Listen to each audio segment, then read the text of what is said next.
For this workout, you won't need any equipment, not even a mat.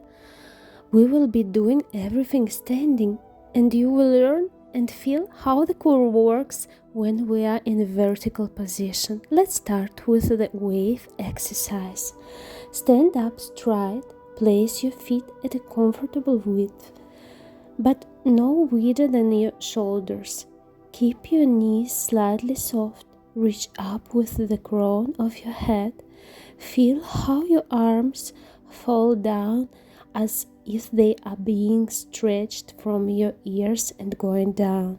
And imagine that in front of you, at about 10 centimeters away, there is a wall. You are reaching with the knees toward this wall, when with your pubic bone, then with your chest. At this point, your knees straighten, then your chin, and we return. Gradually, we imagine ourselves pressing against this imaginary wall with our entire body, moving in a wave-like motion. The movement is driven by the knees, and the rest of the body follows like a chain reaction. The knees stretch, the pubic bone, the spine twists, and feel how your head is also involved in the movement. It works best if you close your eyes, don't look anywhere, and simply feel how you twist like a snake.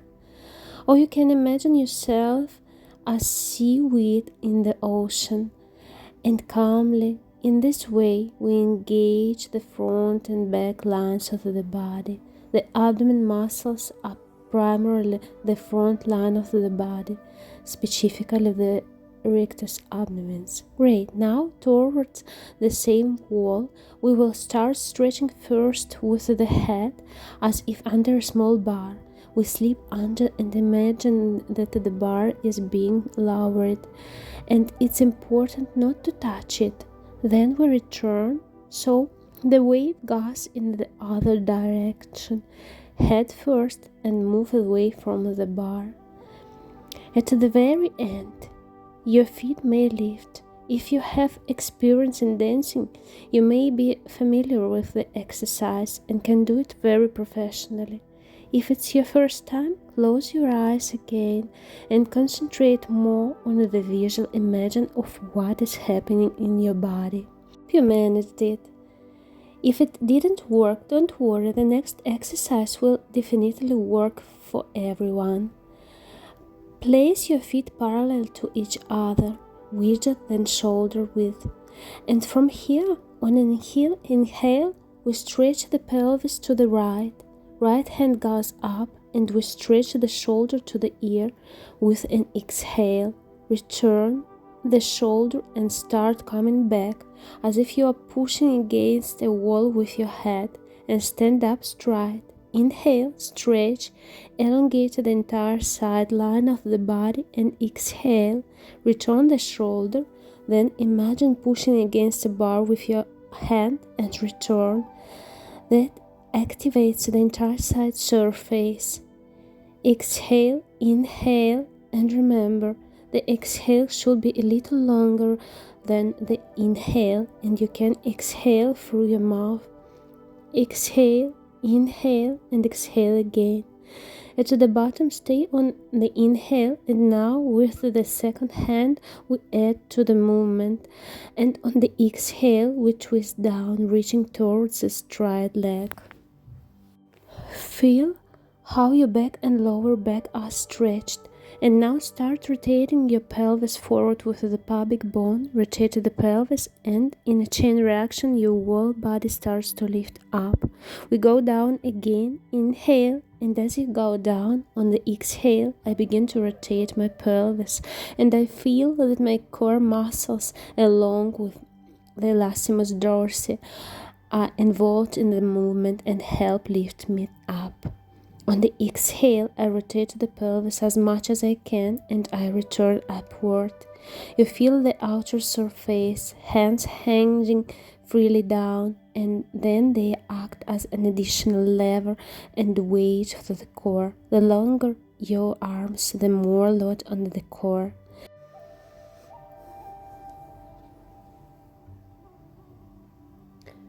Now do the same in the other direction. First, with one hand, sit onto the leg, pull with the other hand on and inhale.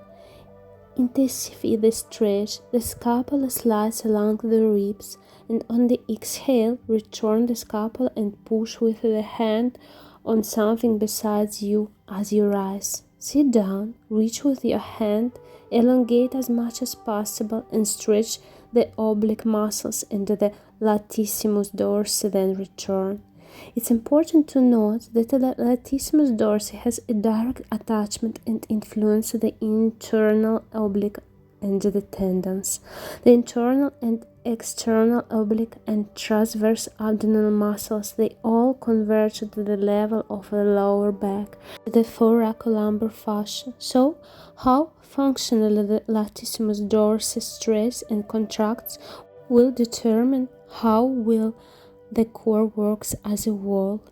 And we stay down, stretch the second arm, and from here we go down on the inhale, the head hangs, we twist, and on the exhale I start to rotate my pelvis and return my torso in a chain reaction. Again, we go down with the stride back first, then bend toward the legs, relax the shoulders and arms, and start rotating the pelvis with the pubic bone forward and pulling myself up. Again, down and exhale. We unwind. Once more, we go down and exhale, unwind. Great! Now comes, in my opinion, a very funny exercise. We will stand up straight and move our arms quickly forward and back. Imagine that behind you need to tap on some trampoline wall and your arms bounce forward on their own. Every time, exhale when moving your arms backward. Feel how this movement engages your abdominal muscles. It's hard to relax the stomach right now. Now, if we focus on the movement of the arms, both forward and backward, breathe how well feels comfortable for you now. Move your arms, feel the activity in your abdomen and core. Now, lift the pelvis in place and move your arms alternatively, meaning the task is not to shift the pelvis. Move your arms alternatively right, left, forward, back, one at a time, and we try to move the pelvis minimally as much as possible, but this doesn't always work. It still moves a little, and you can speed up like this as if we're running and feel the activity. It's great exercise if you're training outside in cold weather to warm up. The movement of the arms always provokes the engaging of the core. Keep your feet wide and raise your arms overhead. Lock your hands however feel comfortable. You can take a lock. Bend one leg down, lower yourself. With a rounded back, transfer your body weight to the other leg. And now, as it reaching far out into space with the hands, stand up straight, and here stretch forward and up toward to the ceiling with a beam. Go down again, head down and rise up. Direct your pubic bone towards your ribs and stretch your arms down. The pelvis shifts weight to the other leg. Return and once more go down. Transfer your weight to the other leg and return. Excellent. We will go the other side a little later. Now, clasp your hands behind your head, and we will position the elbows so they are in your line of sight. Imagine your back is pressed against a wall behind you. Let's breathe like we did in one of the breathing exercise. On the inhale, the ribs expand, and on the exhale, they close. Great. Inhale, they expand, they close. Now, On the inhale, imagine the sacrum tilting slightly downward and the elbow moving slightly backward and out to the sides. Exhale, return to the starting position. So, inhale as if lengthening the lower back. Keep your knees slightly bent, elbows out to the sides on the inhale. Exhale, return to the starting position. We, along with our core muscles and the entire front line of the body, are keeping us from falling down backward. Great. Let's all move to the left leg, and on the exhale, with a long, slow exhale, lift the knee as high as possible. Try to catch your balance. Fix your gaze on the point to give yourself an additional point of support. On the exhale, raise one knee as high as possible and try not to bend the supporting leg. The higher one knee raises, the more the other leg will want to bend. But don't allow that to happen. It's normal that the entire supporting leg engages. Naturally, the toes and feet should stay relaxed and not clenched. Even if you're wobbling, that's good too. It's also training for the core because the core is holding you steady through all those wobbles. The more you wobble, the more your core has to work. Exhale, raise, lower, and once more. Exhale, stand up. And now the challenging task. Turn your torso toward the lifted leg. Return and lower. If this is too difficult, you can touch the floor with your leg. So don't fully lift the leg, just extend it forward. Exhale, we twist. Exhale and gently return. Unlink your arms. Set the base leg wide. And now we will do a wave in the other direction. I shift my pelvis to the right and reach with my arms to the left. I lower down, fully rotate, and transfer my weight to the other leg. And with the pelvis, I start pulling myself upward. At the top, stretch up like a beam toward the ceiling with the pubic bone towards the ribs. Again, the pelvis goes one way, the arms the other. I rotate, and the pelvis initiates the stretch in the rib cage. It lifts you up. It's somewhat like when heavy loads are pulled by a wheel on a winch. This wheel is now represented by our pelvis, the hip joints, so through them we stretch the rib cage, which is very heavy, and the arms are very long. Exhale, return, lower the arms.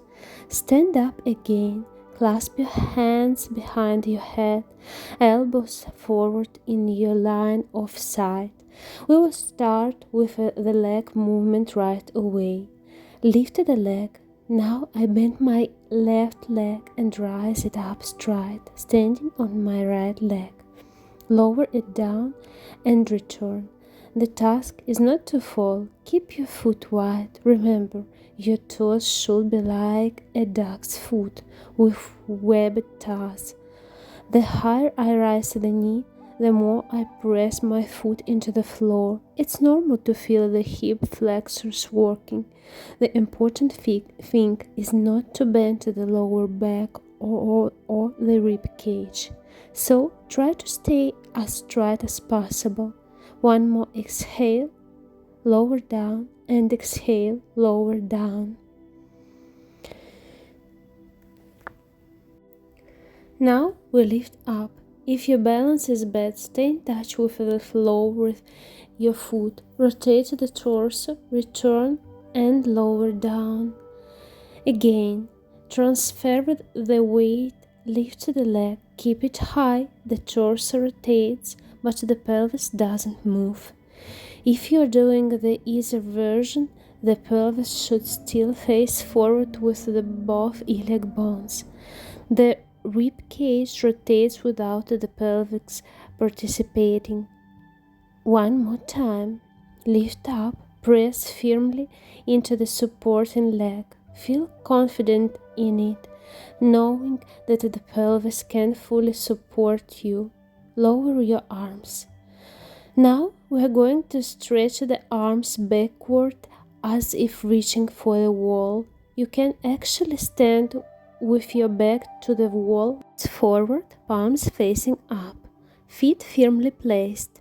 The sacrum, rib cage, and the back of your head should be imagined as being pressing against an imaginary wall. Now I reach back with my right hand and left hand, slightly bending my knees as far as I can, depending on my strength and the flexibility of the front of my body.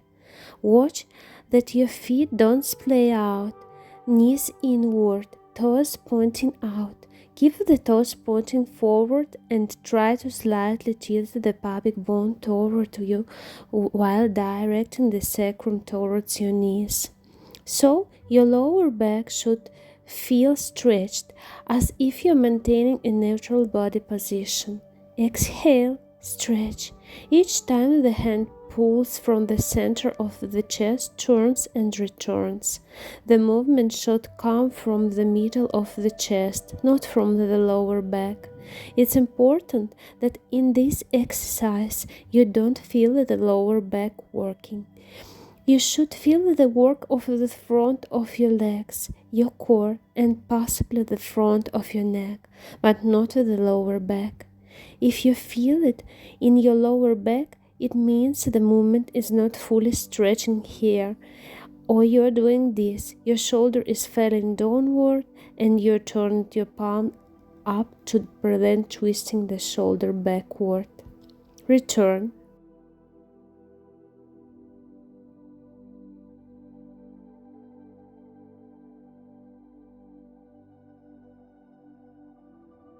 Great. Now stand up, one leg forward, the other slightly back. Take a small step, not too long, and you should be able to stand confidently on both legs. Transfer the weight slightly to the back leg, just a little to the back leg. The front leg barely touches the floor. Tilt the pelvis toward you with the pubic bone. Keep the back leg straight. I look forward and up at 45-degree angle towards the corner of the ceiling and the wall with my rib cage, chest and gaze. Arch your back. Exhale as you come down. On the inhale, straighten the leg, direct the pubic bone towards you and reach your chest forward and down. The goal is to feel the arch and stretch of the core without involving the back or lower back. So, if your lower back is arching like this, you will feel it a lot, but not abdomen. And if your arms don't straighten, you will also create compression in your lower back. The lower back won't engage if you distribute the load evenly between the hip joint and the rib cage. So try to stretch and arch as much as possible. Imagine you are lying back against an enormous ball, a huge ball. Now switch legs. The imagine is still the same. The movement remains the same. Shift your weight to the back leg. Feel that you can tilt the pelvis toward you with the pubic bone.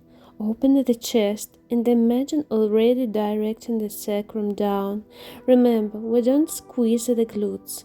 Now I stretch forward with my gaze and imaginary beam. Relax down. Forward, relax down. For advanced users, you can lean further back and lift your gaze up.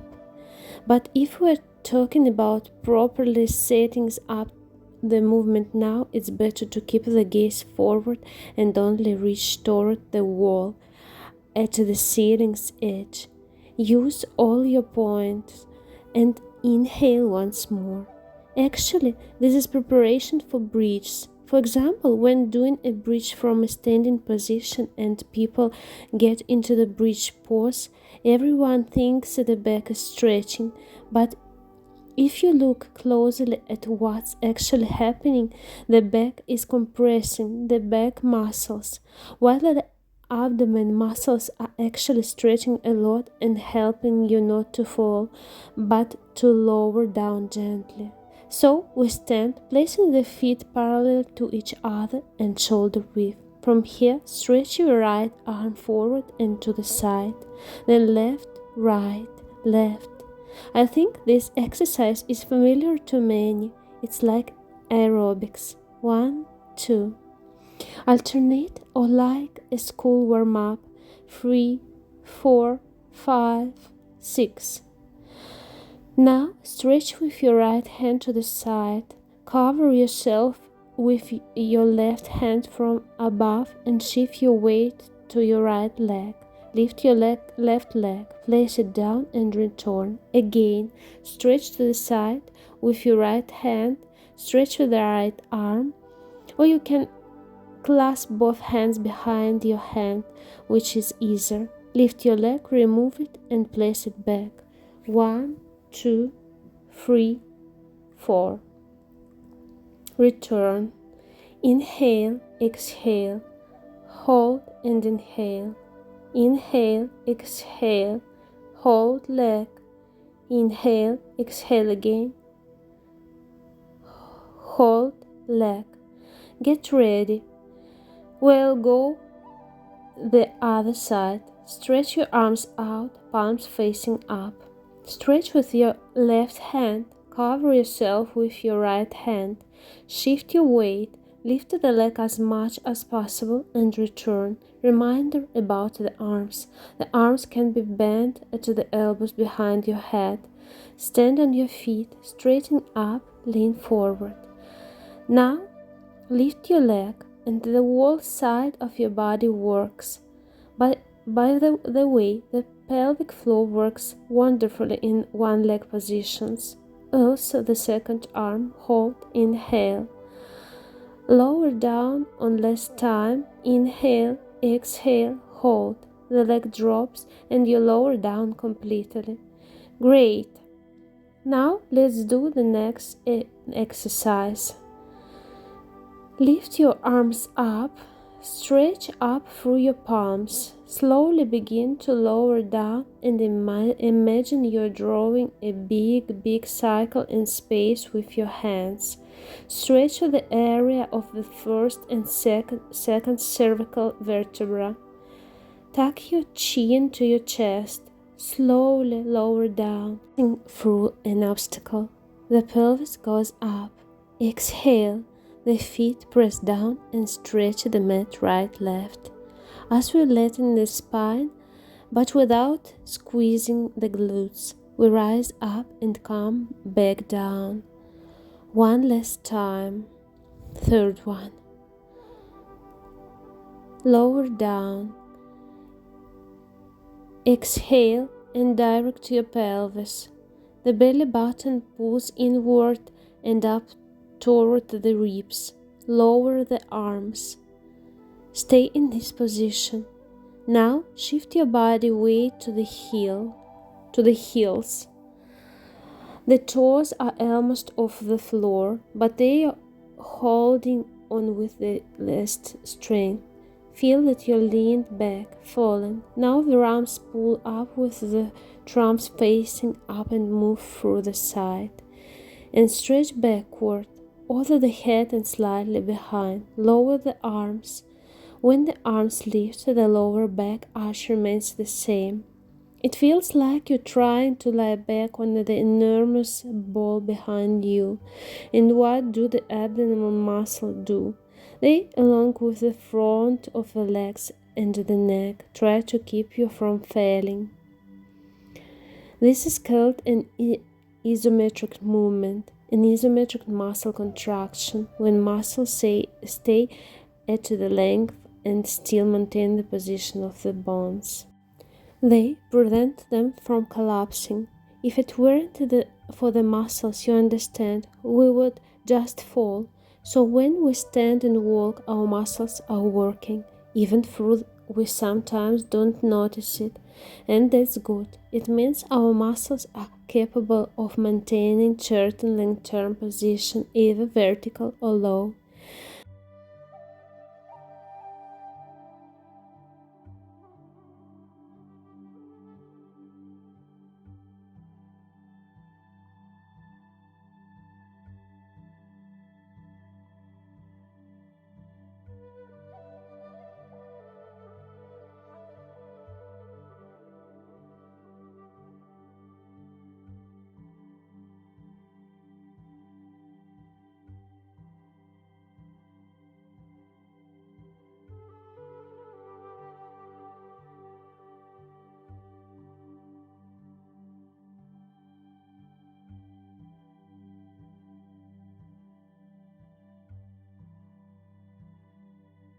Now let's imagine we are holding an object. Let's imagine it's a med ball or sand-filled ball. We squat down with a straight back. Bones move backward. From here we turn both hands to the right, then to the left. We hold the ball at chest level, and the pelvis turn with us. Yes, the work will be in the hip joint of the supporting leg. The back leg rotates with the foot so that the movement feels comfortable. The supporting knee stays aligned with the toes. The twist the rib cage, engaging the core muscles for stability in this movement.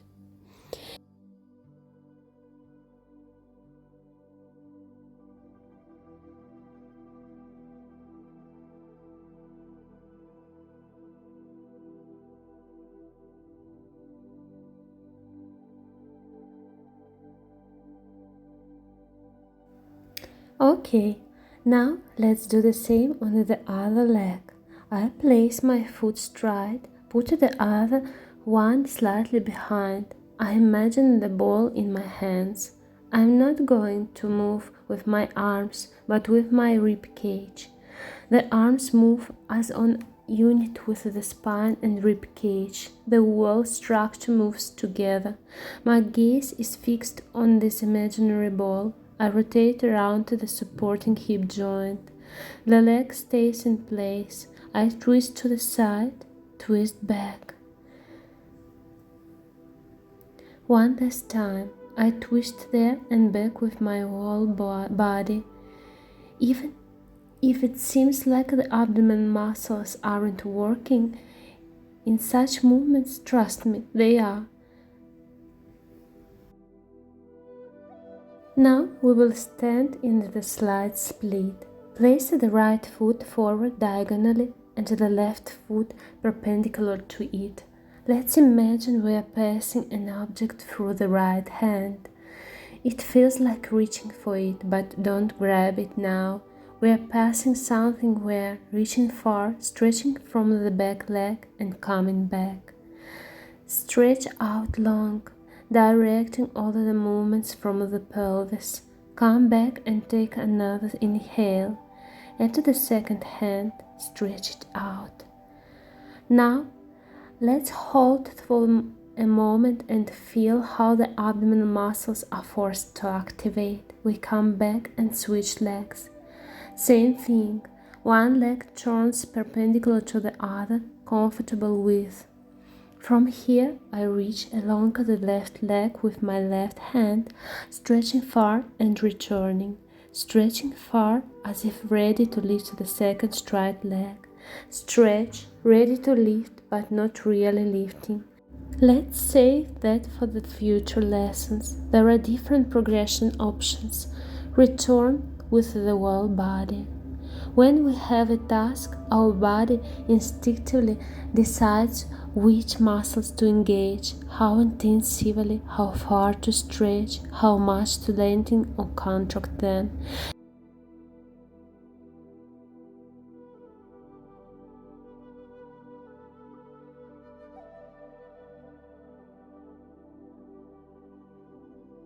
Have a task. Give me a hand, stretch it out long, second hand overhead, and let's hold it. 5, 4, 3, 2, 1. Now calmly lower down. Inhale, lift up, arch backward and upward with your arms, shifting the weight to the heels. Pull the pubic bone towards the ribs and drop down quickly. Again. Inhale, stretch up with the arms and pull the pubic bone towards the ribs. The whole front line from the knees to the pubic bone extends and lower down. Excellent! This is one way to train the core. It's not always about lying on the mat. Looking forward to your likes and comments. Bye bye!